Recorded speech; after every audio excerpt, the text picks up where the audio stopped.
ഉത്സവ സീസണോടനുബന്ധിച്ച് പെൻഷൻ വിതരണം പ്രഖ്യാപിച്ചിരിക്കുകയാണ്. ബഹുമാനപ്പെട്ട ധനമന്ത്രി തന്നെയാണ് ഇക്കാര്യങ്ങൾ അറിയിച്ചിട്ടുള്ളത്. അപ്പോൾ ഇതുമായി ബന്ധപ്പെട്ടുള്ള വിശദ വിവരങ്ങളും അതോടൊപ്പം തന്നെ മറ്റു ചില പ്രധാനപ്പെട്ട അറിയിപ്പുകളും ഈ ഒരു വീഡിയോയിലൂടെ പങ്കുവയ്ക്കുകയാണ്. എല്ലാവർക്കും സ്വാഗതം പുതിയൊരു ഇൻഫോർമേറ്റീവായ വീഡിയോയിലേക്ക്. നാളെ 2025 ഏപ്രിൽ മാസം 5-ാം തീയതി, നാളെയും വരും ദിവസങ്ങളിലും ശ്രദ്ധിച്ചിരിക്കേണ്ട അറിയിപ്പുകളാണ് ഈ ഒരു വീഡിയോയിൽ ഉൾപ്പെടുത്തിയിട്ടുള്ളത്. വീഡിയോ അവസാനം വരെ കാണുക. മറ്റുള്ളവരിലേക്കും ഈ ഇൻഫർമേഷൻ ഷെയർ ചെയ്ത് എത്തിക്കുവാനും നിങ്ങൾ മറക്കരുത്. സർക്കാർ അറിയിപ്പുകൾ യഥാസമയം ലഭിക്കുന്നതിന് വേണ്ടി വാട്സപ്പ് ഗ്രൂപ്പിൽ ജോയിൻ ചെയ്യുക.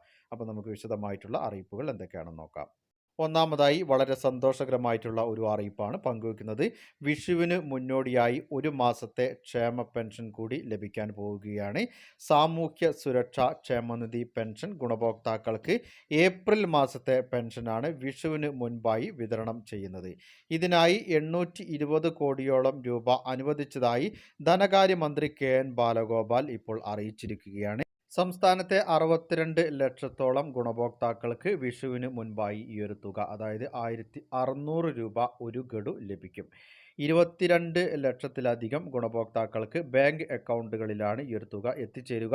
മറ്റുള്ളവർക്ക് സഹകരണ ബാങ്കുകൾ വഴി വീടുകളിലെത്തി ഈ ഒരു പെൻഷൻ കൈമാറും. പ്രത്യേകം ശ്രദ്ധിച്ചിരിക്കേണ്ടത്, വീടുകളിൽ ഈ ഒരു പെൻഷൻ തുക ലഭിക്കുന്നവരിൽ കേന്ദ്ര പെൻഷൻ തുക ലഭിക്കുന്നവരാണെങ്കിൽ അവർക്ക് കേന്ദ്ര പെൻഷൻ ബാങ്ക് അക്കൗണ്ടുകളിൽ 300 രൂപ ലഭിക്കും.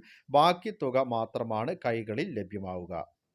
ഇനി അടുത്തതായി ശ്രദ്ധിച്ചിരിക്കേണ്ട അറിയിപ്പ്, അടുത്ത 3 മണിക്കൂറിൽ കേരളത്തിലെ കൊല്ലം, ആലപ്പുഴ, കോട്ടയം ജില്ലകളിൽ ഓറഞ്ച് അലർട്ട് പ്രഖ്യാപിച്ചിട്ടുണ്ട്.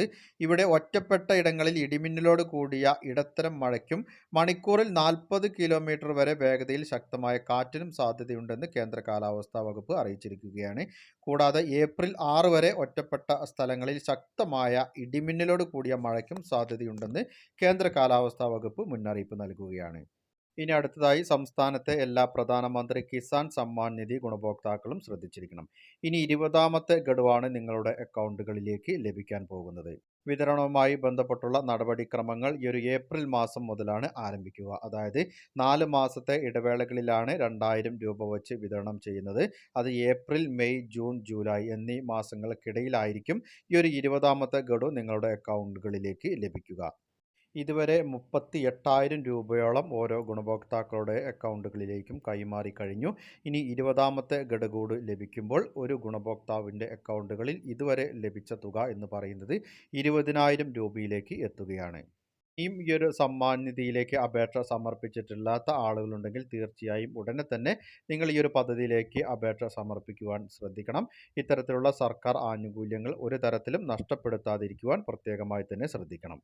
അടുത്തതായി ശ്രദ്ധിച്ചിരിക്കേണ്ട അറിയിപ്പ്, ഗതാഗത നിയമ ലംഘനങ്ങൾ പകർത്തുന്നതിന് വേണ്ടി ഇനി മുതൽ മോട്ടോർ വാഹന വകുപ്പിന്റെ പെട്രോളിംഗ് വാഹനങ്ങളിൽ ക്യാമറകൾ ഉണ്ടായിരിക്കും. ദൃശ്യങ്ങൾ മൊബൈൽ ഫോണിലേക്കും കമ്പ്യൂട്ടറുകളിലേക്കും മാറ്റി ഈ ചലാൻ വഴി പിഴ ചുമത്താനാകും വിധത്തിലാണ് ക്രമീകരണങ്ങൾ. ബ്രീത്ത് അനലൈസർ, അതിവേഗം പിടികൂടാൻ റഡാറുകൾ എന്നിവ ഈ ഒരു വാഹനങ്ങളിൽ ഉണ്ടാകും. ഗതാഗത നിയമലംഘനങ്ങൾ കണ്ടെത്തിയാൽ തത്സമയം പ്രദർശിപ്പിക്കാൻ വാഹനങ്ങളിൽ ഡിസ്പ്ലേ ബോർഡും ഘടിപ്പിക്കും. 6 ഭാഷകളിൽ സന്ദേശം നൽകും. നിയമലംഘനം ബോധ്യപ്പെടുത്തി പിഴ ചുമത്തും. വാഹന പരിശോധന വേഗത്തിലാക്കാൻ ഉദ്യോഗസ്ഥർക്ക് ടാബും നൽകുന്നുണ്ട്. ജനങ്ങൾ എല്ലാവരും തന്നെ അറിഞ്ഞിരിക്കേണ്ട വളരെ പ്രധാനപ്പെട്ട അറിയിപ്പുകളുടെ വിശദ വിവരങ്ങളാണ് പങ്കുവച്ചത്. മറ്റുള്ളവരിലേക്കും ഈ ഇൻഫർമേഷൻ ഷെയർ ചെയ്തെത്തിക്കുവാൻ നിങ്ങൾ മറക്കരുത്. സർക്കാർ അറിയിപ്പുകൾ യഥാസമയം ലഭിക്കുന്നതിന് വേണ്ടി വാട്സപ്പ് ഗ്രൂപ്പിൽ ജോയിൻ ചെയ്യുക. പുതിയൊരു വീഡിയോയിൽ വീണ്ടും കണ്ടുമുട്ടാം. അതുവരേക്കും അനൂപ് സൈനിങ് ഓഫ്.